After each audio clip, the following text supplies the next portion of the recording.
Hello, I'm Lobsang. Welcome. I'm Yolanda, and we'll get started with our mini course on how to set up your personal Tibetan Buddhist shrine in just a minute.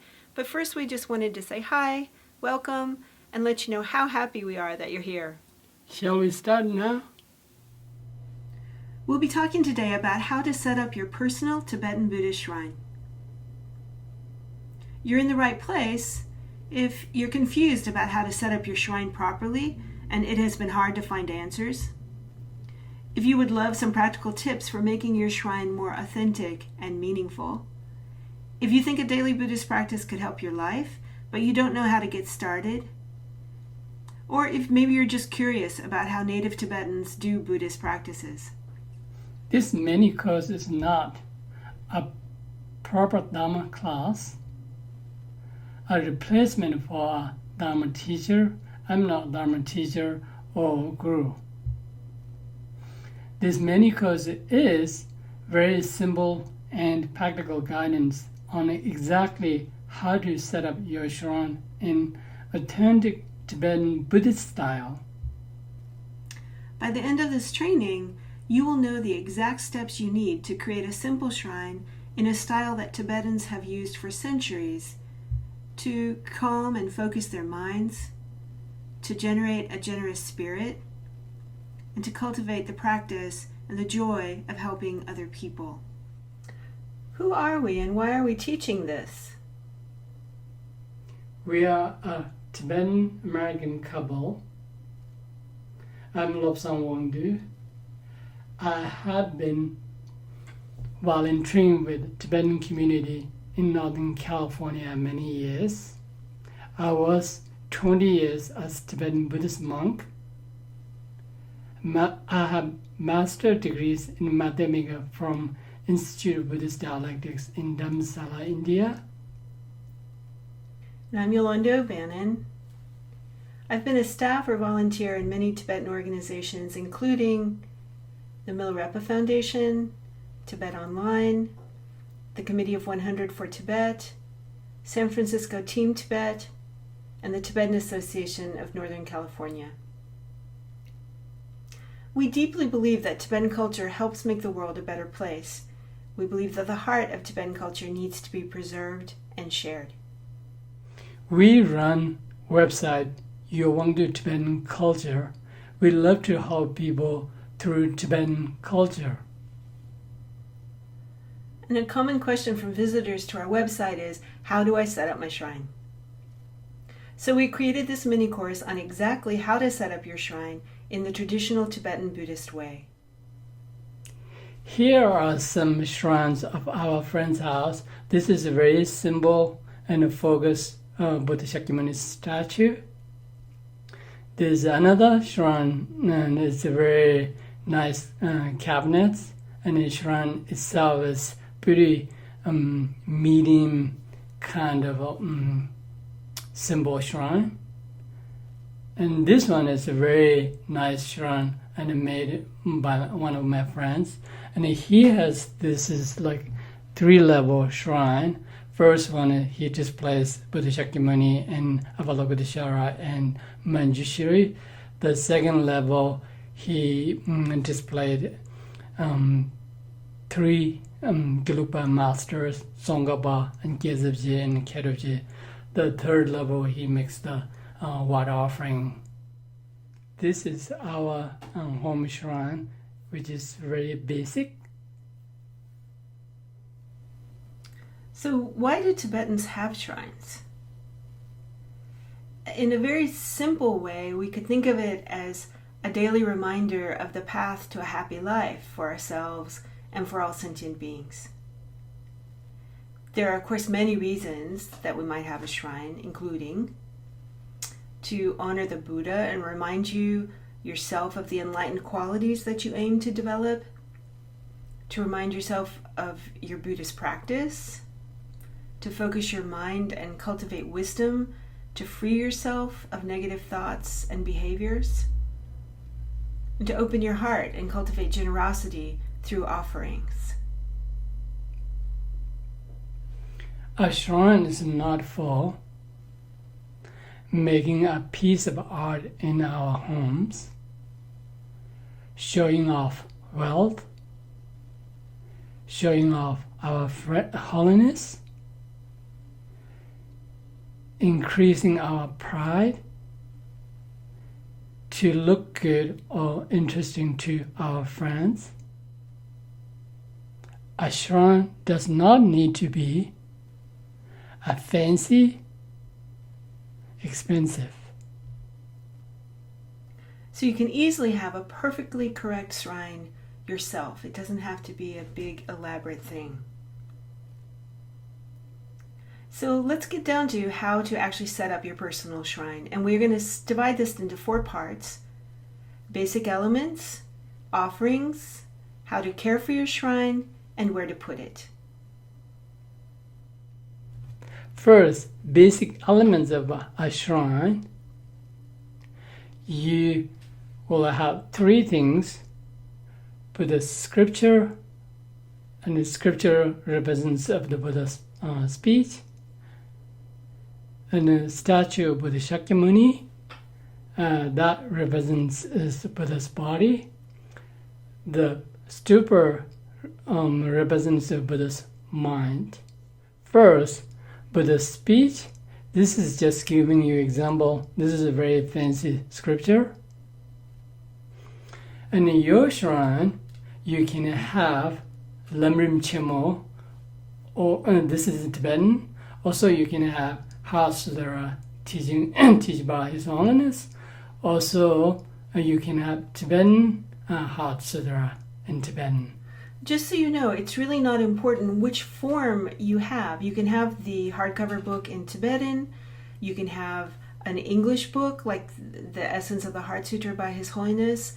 Or you can actually just have pieces of paper printed out either in Tibetan or English. It's the content that's more important, that it be a sutra or the Lamrim Chimo or something like that. This is also an example of the peja. Basically, in the orange cloth wrapped around the peja. Basically, as you see in the picture. You may have access to some of this Tibetan Buddhist scripture hand-wrapped in the Tibetan way. And if you do, that's great. But it's not important that you have this. As we said before, the books or just printed papers are absolutely fine. Now let's look at the second part, which is a representation of the Buddha's body. For your shrine, you can have an actual statue of the Buddha Shakyamuni, or you can have an image of the Buddha Shakyamuni. It can be a picture, it can be a little laminate like this. Doesn't matter. Very simple. Third, Buddha's mind, symbol of Buddha's mind. For your shrine, you can have stupa, or you can have a picture of a stupa. As you see on our shrine, we don't have a stupa. We have just an image of a stupa in a framed photo. We also learned this winter at His Holiness teaching in India that you can have a vajra and a bell to represent Buddha's mind as well. So you can have a stupa, image of a stupa, or you could have a vajra and a bell. And I suppose you could just have an image of a vajra and a bell as well. So just to recap here, we have these 3 basic elements, and if you have these 3 things, your shrine is perfectly correct and complete with just these 3 representations of Buddha's speech, Buddha's body, and Buddha's mind. You don't really need anything else. Now we talk about making offerings. We make all kinds of offerings. Offering of flour, incense, and then water. The water is very commonly we make most of the Tibetan homes. Here's example of the water offering. Normally there's 7 bowls of water offering, so each one represents different things. First one is drinking water, and then second one is bathing water, and third one is flowers, and the fourth one is incense, fifth one is light, and then sixth one is perfume, and the seventh one is food. And just to be clear, these offerings that we're making to Buddha and to the enlightened mind. And in a monastery, you might actually have a kind of a second or even third row of these offering bowls with these different items in them. So for example, you might have a row of these water offerings, and behind that you might have a row of bowls filled with incense and perfume and flowers, for example. But that's much less common in a Tibetan home. More common is just to have these 7 bowls of water. And then you might ask, why do we offer water? And the simple answer is to just practice easy generosity. Basically, in Tibet, water is used to be free, so we can effortlessly, making offerings to Buddha. As you see in this picture, there are many different kinds of offerings that you can make. And this is a monastery shrine basically, and one for Tibetan New Year, so it's very fancy. So let's just talk about some more common things that you might put on your personal shrine. So among that would be butter lamps and flowers. And when we say butter lamps, it just means the kind of candle holder here, and it could literally just be a candle and a very simple candle holder. You see it like kind of third from the left in the water offering bowls. And then the flowers. This is a Losar shrine, a Tibetan New Year shrine, so we don't have all of these things on our shrine every day, but more commonly we might just have the butter lamp and one set of flowers. Also, we put spiritual your teacher. Basically, you can put your root guru, whatever your root guru is. Here we put His Holiness Dalai Lama and Sakyadagri Rinpoche. Also, we put Thanga pending of Buddha Shakyamuni, and we have here Buddha Shakyamuni. You can put it, basically, normally, if you display Thanga, you can, if you have the Buddha Shakyamuni, it should be in the middle of the your shrine. Now we talk about where to put your shrine and shrine items. For a one-level shrine, we put first Buddha scripture, and the second one is Buddha statue, and the third one is stupa. And in the front, we put a water offering, and we put also bottom offering. You can put it anywhere you want, the bottom offering. The butter lamp offering also sometimes goes after the third water bowl, sometimes it goes after the fourth, or it could also, like Lupsang said, go behind or another area of the shrine. That one is not, doesn't matter as much where it goes. If you have 2-level shrine, then looks like this. First level, you put the Heart Sutra and Buddha Shakyamuni in the stupa, and then second level, you put the whole offering stuff, water offering, bottom offering, and the food. The basic part, the essential thing is that you have your essential 3 elements are on the higher and kind of most important level, and then you have your offerings below. If you have 3 level, then we put the first one is Buddha scripture, and the second level we put Buddha Shakyamuni and his stupa and His Holiness, or this one is Jambe, which is Manjushri, and the third level we put the other offerings, water offering and then the food. So let's talk a little bit about where to put your shrine, some do's. So you can put it in any clean, quiet area of your home to use for spiritual practice and meditation.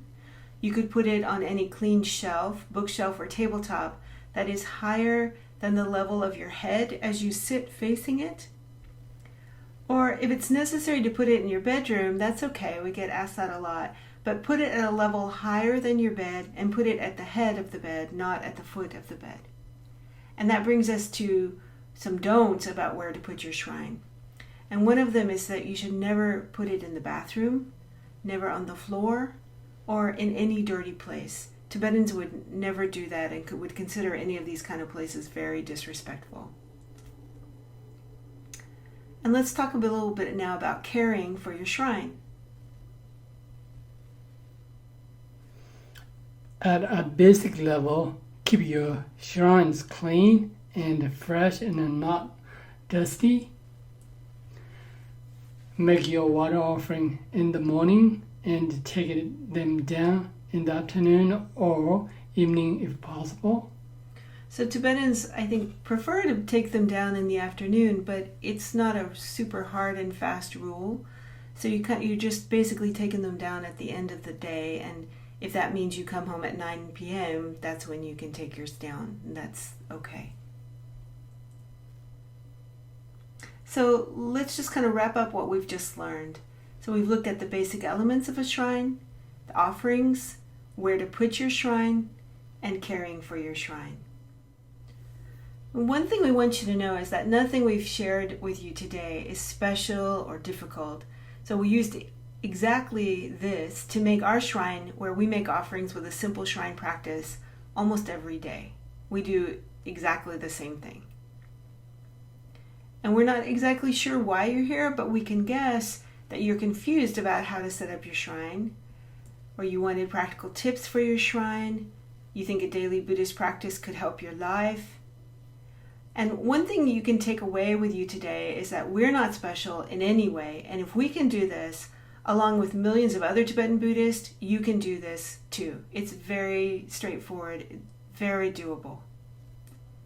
And it's natural at this point to ask, how can I use my shrine to get started with a daily practice that makes my life better? Now you know how to set up your shrine, now how can you start a daily practice? And you have a choice. There's a very confusing way, and there's a clear and simple way. So here's the complicated and confusing way. So your head may be spinning right now from all the things that you feel like you need to collect and do to get your shrine together and to start your basic practice. And you could go at it this complicated way and try to figure it out all yourself, like digging around the internet, attending courses at a Dharma center, taking one of those courses that is wonderful for studying Buddhist texts, but not so great for creating a practical toolkit for your daily practice. Or you could even be asking your Dharma teacher exactly how to start a daily practice. But how do you remember what she or he said? How do you practice? It can be really confusing. Or you can join us. We invite you to join with us, a practical guide for Tibetan Buddhism. This is a full course to help you with your daily practice. So the step-by-step course curriculum is starting with your shrine, mantras, water offerings, tengwa, prostrations, common prayers, kora, karma, and then bonuses. And here's what's included. There's a foundation of core Tibetan Buddhist practices, those we just talked about.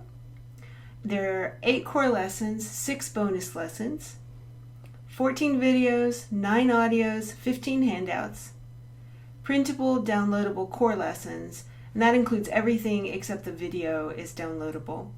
The video you have access to 24/7, but you can't download it. And then full access to all the lessons right away. And everything is online. We invite you to join with us, a practical guide for Tibetan Buddhism. This is a full course to help you with your daily practice. So the step-by-step course curriculum is starting with your shrine, mantras, water offerings, tengwa, prostrations, common prayers, kora, karma, and then bonuses. And here's what's included. There's a foundation of core Tibetan Buddhist practices, those we just talked about. There are 8 core lessons, 6 bonus lessons, 14 videos, 9 audios, 15 handouts, printable, downloadable core lessons, and that includes everything except the video is downloadable. The video you have access to 24/7, but you can't download it. And then full access to all the lessons right away. And everything is online. So let's look at the specific lessons in the full-length course and see the kinds of things that you'll discover and learn. The first lesson is about your shrine, and how to set up your shrine, which is exactly the content from today's mini course. We wanted to show you the kind of content that you would get in the full course, and so the mini course today is actually an example of the first lesson. The format is different. The format of the full course is not set up as a kind of webinar format, but the content is the same. You'll learn the basic elements of the shrine, the offerings, where to put your shrine, how to care for it. You get an audio of the full lesson, which you can download and take with you, the video to show you exactly, like Lobsang is pointing out on the shrine, exactly how to set up your shrine.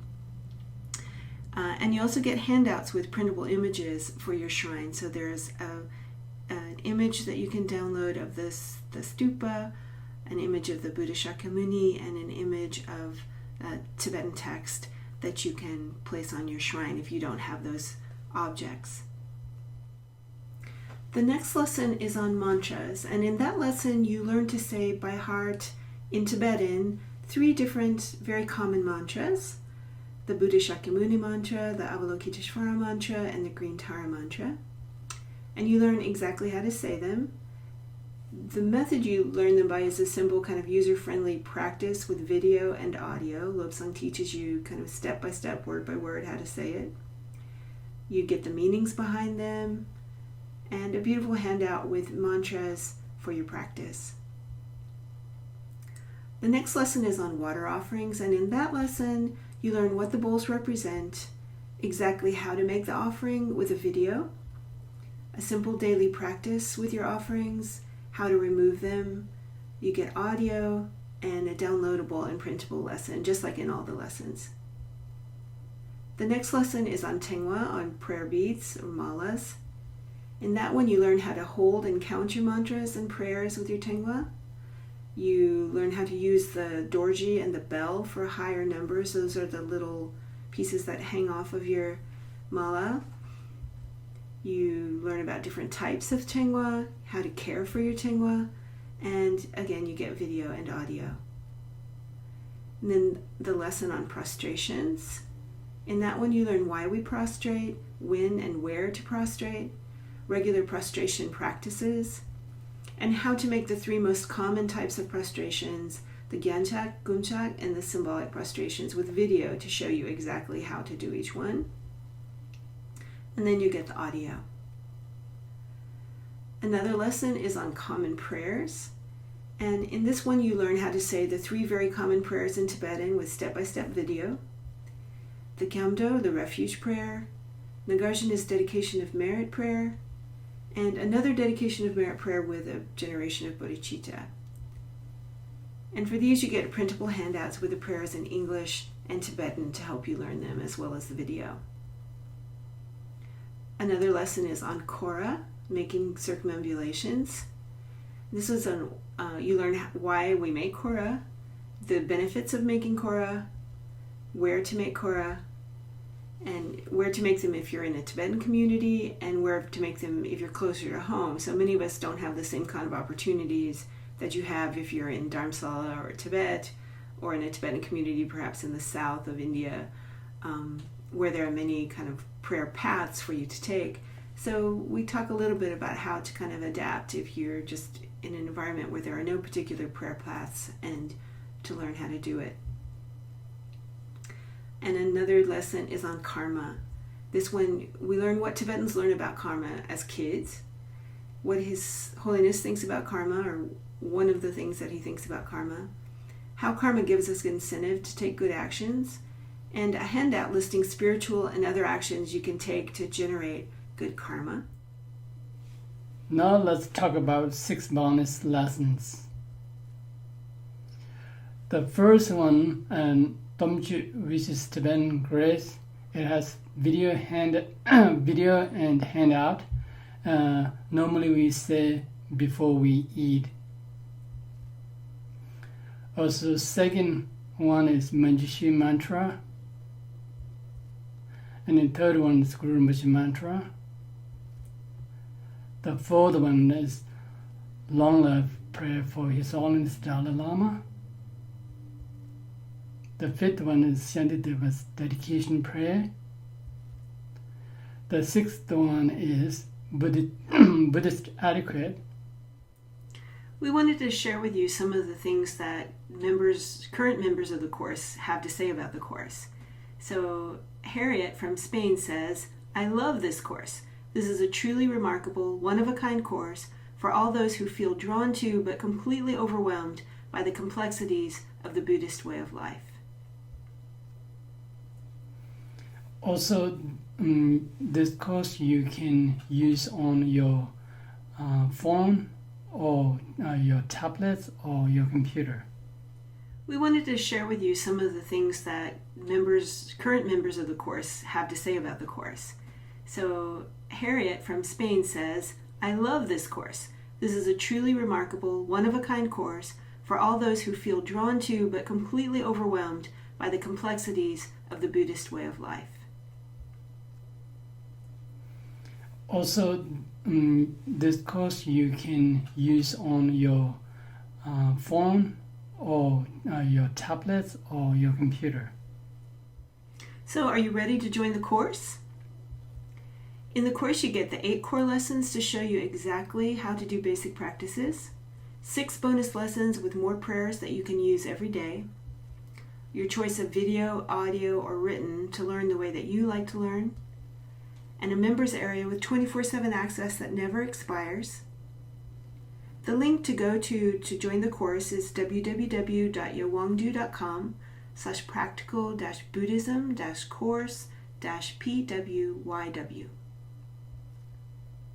We made the course clear and easy to cut down on overwhelm and confusion, to give you straightforward practices to put into action right away to help you on your Buddhist path, to answer your most common questions directly, to allow you to learn quickly and without hassle, and to give you the tools to put into action right away on your own, even if you have a great teacher or Dharma center. How much will this course cost me? There are 2 different levels and prices, independent study and VIP level. The independent study level has everything we discussed so far included in the core lessons, bonuses, audio, video, handouts, etc. And the suggested price is $147. So no one is turned away for lack of ability to pay the suggested price.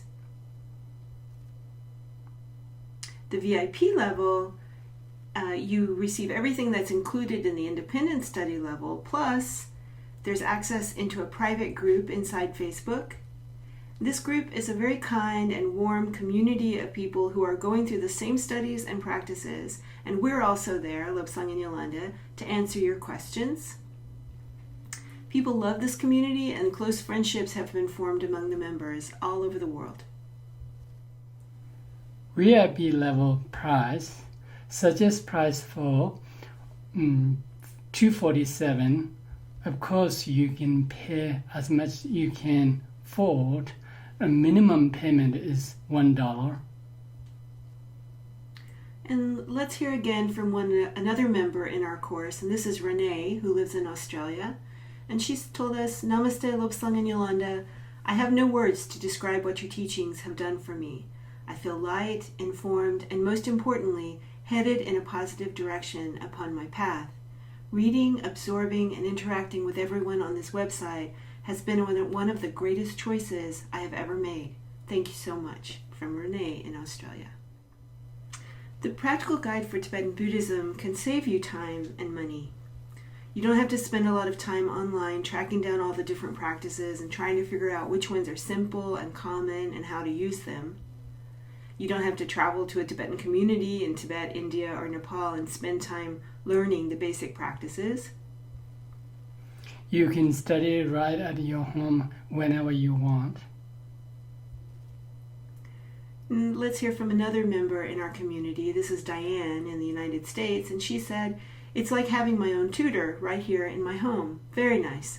I'm a longtime practitioner and I'm learning tips and meanings about things that I've never known before. Most excellent. So how will this course help you? When you follow the course, you have lessons and homework that give you specific tools to establish your daily practice. In our experience, engaging in a daily Buddhist practice, no matter how imperfectly or simply, calms and focuses your mind, opens your generosity of spirit, and generally makes you feel more happy. Here, what to do next. If you click on the URL, you will see this page, then click on the green button. After you click on the green button, you'll come to this page which says choose your option and then choose your price. And you'll see the two different options, one independent study, one VIP study. And at the bottom of that page, there's two buttons for choose your price. If, for example, we choose the choose your price for independent study level, we'll come here. When you come to this page, you'll see a section that says choose the price that's right for you. And here we note that we appreciate a standard contribution of $147, but we do realize that some of you cannot afford that price, and we want to be sure that everyone has access to the course. So below are a range of suggested prices which you can choose from, or write in a price that is right for you. The minimum is $1 US. We appreciate contributions over the standard price as well, if you wish to and are able to further support our work for Tibetan culture. And then the suggested prices that are listed here as we tape this video are $147, $97, and $47. And then at the bottom of the list is name a fair price, a price that you feel you can afford and feels fair to you. And then you click the Order Now button. After you click the Order Now button, you come to this page. You fill in your first and last name. The company is optional. You don't have to fill that in. You fill in your email address, and then the payment method, PayPal, Amazon, or any of the credit cards. And then when you enter that, there's a submit button that you cannot see. When you hit enter that part, you will then go into an email system, and you'll need to register. And after you register, everything's waiting for you in the course. This is a image of the home page of the course, and as you see in the middle there's something that says where do I begin, right here, introduction, and that just gets you started into the course. Then what if I don't like it?